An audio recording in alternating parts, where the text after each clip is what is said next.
నమస్తే గురువుగారు. నమస్తే కిట్టు. ఏంటి హ్యాండ్సమ్‌గా ఉన్నావు మహేష్ బాబులా? ఏంటి స్టోరీ? థ్యాంక్ యూ స్వామి. హ్మ్. ఏం లేదు.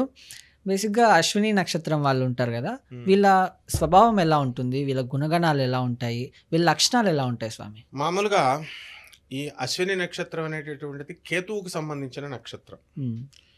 కేతు అంటే ఎవరంటే అశ్విని దేవతలు దీనికి అధిపతులు కాబట్టి హ్మ్. డాక్టర్లు, సర్జన్స్ అందులో కూడా మళ్ళీ సర్జన్స్ అలాగే సన్నగా ఉండేటటువంటి వాళ్ళు, నీకులాగా హ్యాండ్సమ్‌గా స్లిమ్‌గా ఉండేటటువంటి వాళ్ళు. హ్మ్. వీళ్ళందరూ కూడా ఈ యొక్క అశ్విని నక్షత్రం కేటగిరీలోకి వస్తారు. ఓకే. తర్వాత వీళ్ళకి కేతువు యొక్క లక్షణం ఏంటంటే దూరదృష్టి, హ్మ్. ఫోర్సైట్ ఎక్కువ ఉంటుంది. ఎంతసేపు కూడా మనిషి మనం పుట్టామా, ఉన్నామా, తిన్నామా అని మన పోకిరి సినిమాలో చెప్తాడు కదా, హ్మ్. అలా కాకుండా వీళ్ళు ఏం చేస్తారంటే చక్కగా పైకి చూస్తారు. అసలు మనం ఎందుకు పుట్టాం, అసలు మనం ఎవరం, మనం ఎక్కడి నుంచి వచ్చాం, అసలు మళ్ళీ చచ్చిపోయిన తర్వాత ఎక్కడికి వెళ్తున్నాం, ఈ ఆత్మావలోకనం చేసుకునేది ఒక్క అశ్విని నక్షత్రం వాళ్ళే. అంటే ఫోర్సైట్, నెక్స్ట్ ఫ్యూచర్ని చూసి ఆధ్యాత్మిక చింతన ఎక్కువగా ఉంటుంది, కోపం అధికంగా ఉంటుంది. అశ్విని నక్షత్రం వాళ్ళ కనుక ఎవరైనా ఉన్నట్లయితే ఇంట్లో వాళ్ళ దగ్గరలో కాస్ట్లీ సామాన్ ఉంచకూడదు, హ్మ్. ఉంటే పగలగొట్టేస్తారనమాట. ఆ విధంగా ఈ యొక్క అశ్విని నక్షత్రం వాళ్ళు ఎవ్వరికి ప్రాబ్లం వచ్చినా సరే ఈజీగా ఐడెంటిఫై చేసేస్తారు. ఫర్ ఎగ్జాంపుల్ భోజ మహారాజు ఉన్నారు. భోజ మహారాజు ఏం చేసేవాడు, ఆయన రోజు కూడా ఈ స్కల్ని క్లీన్ చేసుకునేవాడు. తలని ఇలా స్కల్ని ఇలా బటన్లాగా ఉంటుంది, స్కల్ హ్మ్. తీయగానే ఈజీగా వచ్చేస్తుంది. నీటిలో కడిగేసుకునేవాడు, మళ్ళీ పెట్టేసుకుని వెళ్ళిపోయేవాడు. ఒక రోజున ఫుల్ హెడేక్ వచ్చేస్తుంది. ఎన్ని రోజులైనా హెడేక్ వస్తుంటే తగ్గట్ల. హ్మ్. అప్పుడు అశ్విని దేవతలను పిలుస్తారు. పిలిస్తే ఆ వైద్యులు ఏం చేస్తారు, వాళ్ళు డాక్టర్స్ కాబట్టి స్కల్ తీసి ఇలా తీస్తే చిన్న చేప పిల్ల కడిగేటప్పుడు చిన్నది ఉంటుంది కదా, హ్మ్. ఆ చిన్న చేప పిల్ల పెద్దగా అయిపోతుంది. ఎంత అయిపోతుందో 3 డేస్లో హ్మ్. అది అలా తిరుగుతుంది కాబట్టి వాళ్ళకి నొప్పి. అంటే ఎప్పకుండా వాళ్ళ రోగాన్ని ఐడెంటిఫై చేసే శక్తి ఈ అశ్విని నక్షత్రం వాళ్ళకు ఉంటుంది. హ్మ్. అండ్ వీళ్ళకి ధనవంతులు అవుతారు. చిన్నప్పుడు అల్లారు ముద్దుగా పెరుగుతారు. తర్వాత మంచి హస్బెండ్ అయితే హస్బెండ్, వైఫ్ అయితే వైఫ్, ఆడవాళ్ళకి మగవాళ్ళకి ఆ విధంగా సంసార జీవితం బాగానే ఉంటుంది. కాకపోతే భోజనం మాత్రం తక్కువ చేస్తారు, ఇంతే. హ్మ్. ఎందువల్లంటే డబ్బు ఎక్కువగా ఉన్నప్పుడు తిండి తక్కువగా ఉంటుంది. నీకు తెలుసో తెలీదో ధనవంతులంతా కూడా అమెరికాలో ఉన్నవాళ్ళు, ఎన్ఆర్ఐలు, వీళ్ళు వాళ్ళు తింటారనుకుంటున్నావా? తినరు వాళ్ళు. హ్మ్. జస్ట్ ఇంతే డబ్బంతా బీరువాలో పెట్టుకుంటారు. They will become misers, most of the members. అందువల్ల వీళ్ళంతా కూడా ఈ యొక్క మిజరీ అనేటటువంటిది వీళ్ళ లైఫ్లో లేకపోయినా they will become misers. Hmm. So some of them. So ఈ విధంగా కేతు మహాదశతో వీళ్ళ జీవితం స్టార్ట్ అవుతుంది. ఆ తర్వాత ఈ కేతు మహాదశలో పుట్టినటువంటి వాళ్ళు సన్నంగా పీలగా పుడతారు. ఈ అశ్విని నక్షత్రం అనేది ట్విన్స్ కాబట్టి పేగులు మెళ్ళ వేసుకుని పుట్టడాలు లేదా ట్విన్స్గా పుట్టడాలు ఇలాంటివన్నీ కూడా ఉంటాయి. హ్మ్.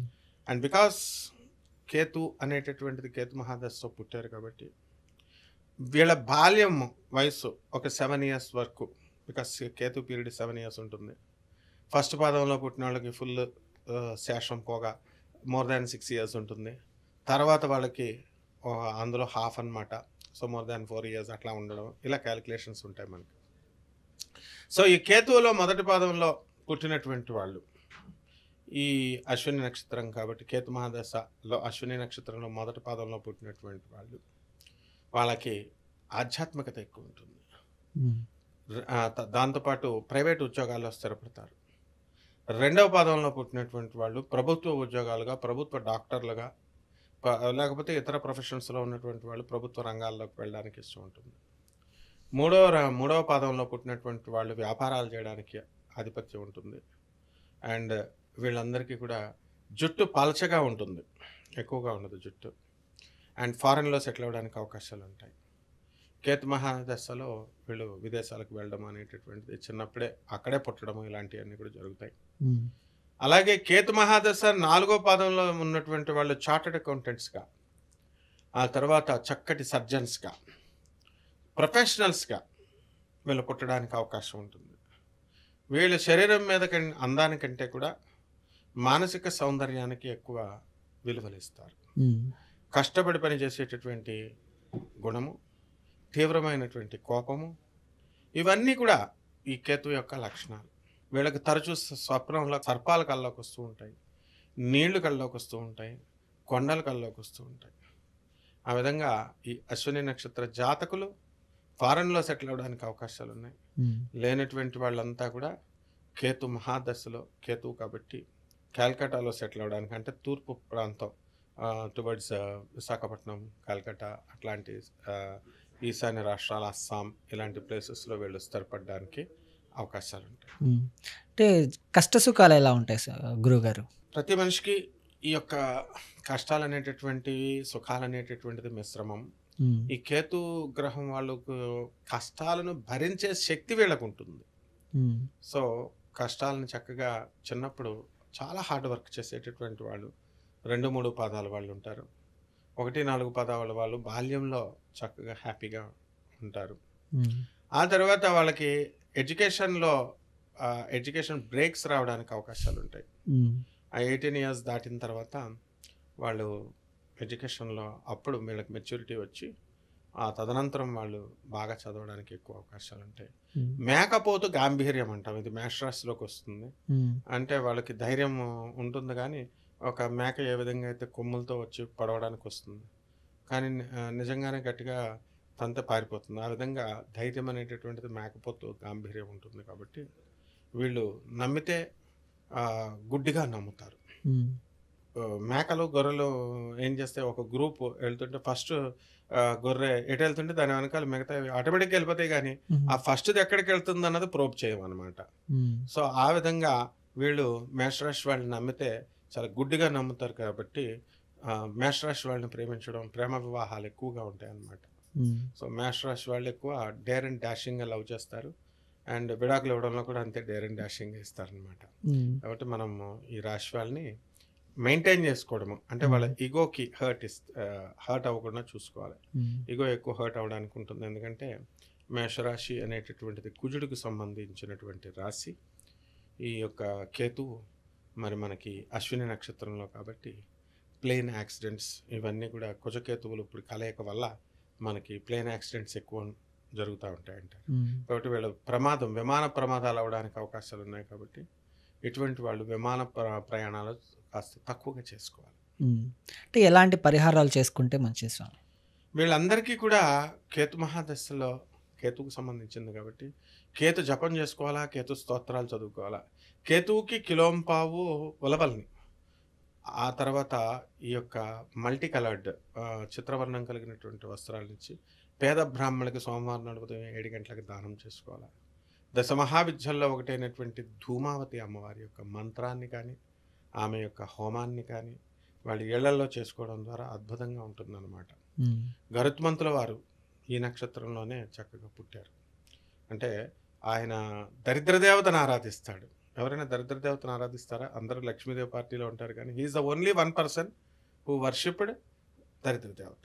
కాబట్టి ఆమె స్టన్ అయిపోతుంది. ఏంటి, నన్ను స్మరిస్తేనే నేను దరిద్రం పట్టుకుంటుంది, లేకపోతే నీకు డబ్బులు పోతాయి, రోగాలు వచ్చేస్తాయి అని భయపడేటటువంటి నువ్వు ఎలా నువ్వు ప్రే చేస్తున్నావు అంటే ఏమంటాడంటే ఒకటే చెప్తాడు, నువ్వెవరమ్మా?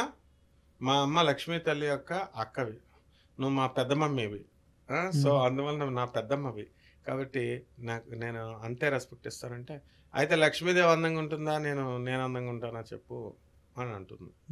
ఆ ఆన్సర్కి ఎవరికి కోపం వస్తుంది? లక్ష్మీదేవి కోపం వస్తే లక్ష్మీదేవి వెళ్ళిపోద్ది, ఈమెకి కోపం వస్తే ఈమె రోగాలు ఇచ్చేస్తుంది, కష్టాలు ఇచ్చేస్తుంది. సో ఏం చేయాలో అర్థం కాక ఏం చేస్తారంటే వీళ్ళు,